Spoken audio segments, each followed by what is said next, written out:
Topic है past continuous tense. कल हमने पढ़ा था पास्ट इंडेफिनिट वाला, जो लोग जिन लोगों ने अटेंड की थी उनको पता है। पास्ट कंटिन्यूअस टेंस देखो तीनों टेंस में कंटिन्यूअस आएंगे।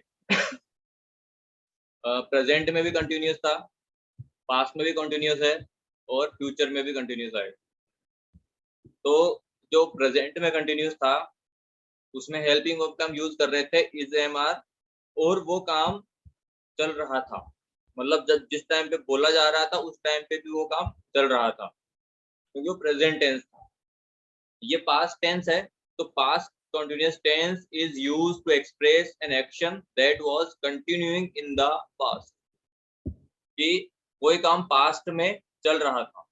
अगर मैं बोलूं एग्जांपल के लिए कि उस टाइम पे वो खाना खा रहा था, तो मैं जिस समय की बात करूंगा ना उस टाइम पे, हालांकि मैंने एग्जैक्ट टाइम नहीं बताया, बट अगर मैं बोल रहा हूँ कि उस टाइम पे वो काम कर रहा था, तो जिस टाइम पे बोला जा रहा है उसके उस टाइम पास्ट में वो काम कर रहा था।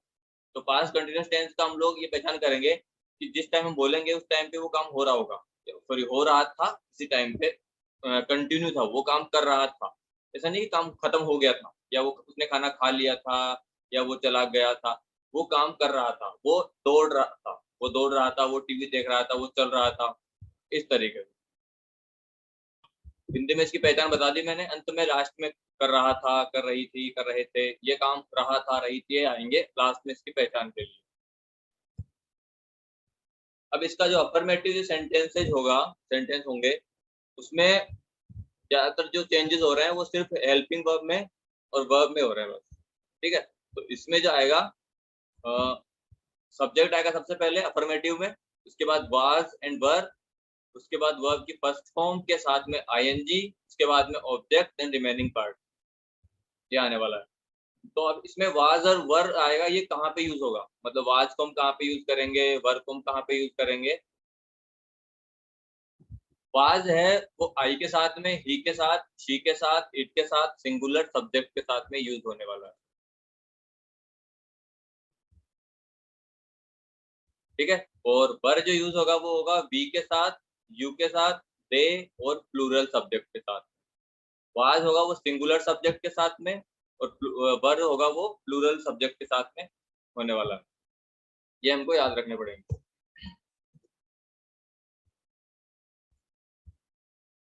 अब इसके एग्जाम्पल हम ऐसे देखते हैं, मैं बाजार जा रहा था। अब एग्जैक्ट टाइम नहीं बताया बट बोला जा रहा है मैं बाजार जा रहा था, तो आई के साथ में वाज का यूज होगा, I was going to the market. मैं बाजार जा रहा था, I was going to the market.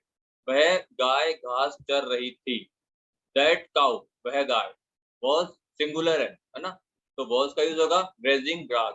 अब यहाँ पे हम बोलते हैं ना कि वे लोग बाजार जा रहे थे, तो the people were going to the market, ऐसे बोलेंगे, ठीक है। वे लोग, दे पीपल, या ओनली वो बोलेंगे वे बाजार जा रहे थे, तो they were going to the market. इस तरीके से हम वाज और वर का यूज करेंगे।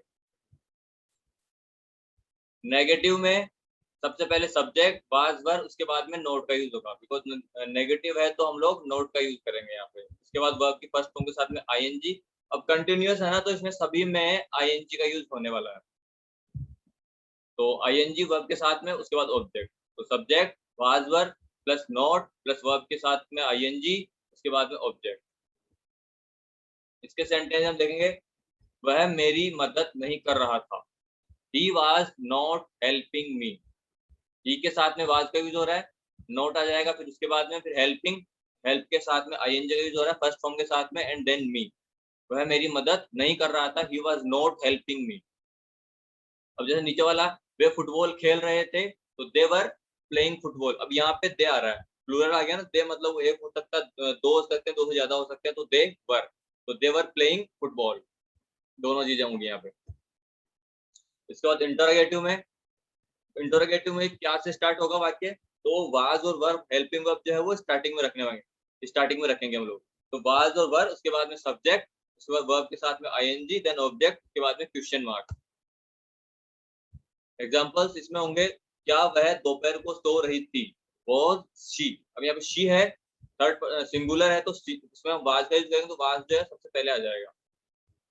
तो was she sleeping at noon, क्या मैं कल रात ठंड से कांप रहा था, शिवरिंग होगा इसका, कांपने को बोलेंगे। तो वाज आई, मैं was I shivering with cold yesterday night, कल रात।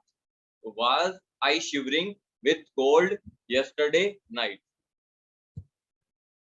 इंटरोगेटिव नेगेटिव में वाज वर्ड आ जाएगा, सब्जेक्ट आ जाएगी, इसके बाद में इंटरोगेटिव नेगेटिव है तो इसमें नेगेटिव आ रहा है तो सब्जेक्ट के बाद में हम नोट यूज कर रहे हैं। जैसे सभी टेंसेस में हम लोग सब नेगेटिव में, इंटरोगेटिव नेगेटिव में सब्जेक्ट के बाद में नोट यूज कर रहे हैं, तो सभी में ये सब्जेक्ट के बाद में नोट यूज होगा।